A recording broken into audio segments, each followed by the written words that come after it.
let f of 2 to 4 to 1 to 3 be a function defined by f of x equal to x minus box of x by 2। Box क्या है? Greatest integer function define किया गया है। Then f inverse x is equal to, तो ये f of x है और f inverse x का वैल्यू फाइंड करना है। तो f का डोमेन है 2 to 4 और को डोमेन है 1 to 3। तो देखो f of x equal to कितना लिखा हुआ है? f of x equal to लिखा हुआ है x minus box of x by 2, ठीक है ना।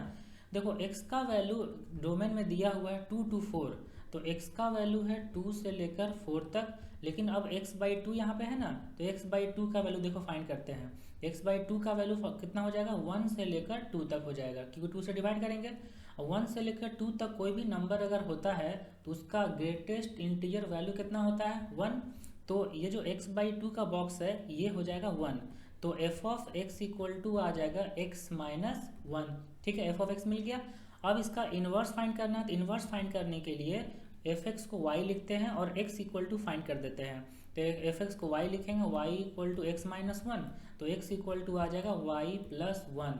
x equal to y plus 1 आ गया। तो इसका इन्वर्स अगर फाइंड करना है तो x को लिखा जाता है f इन्वर्स x, y को लिखा जाता है x।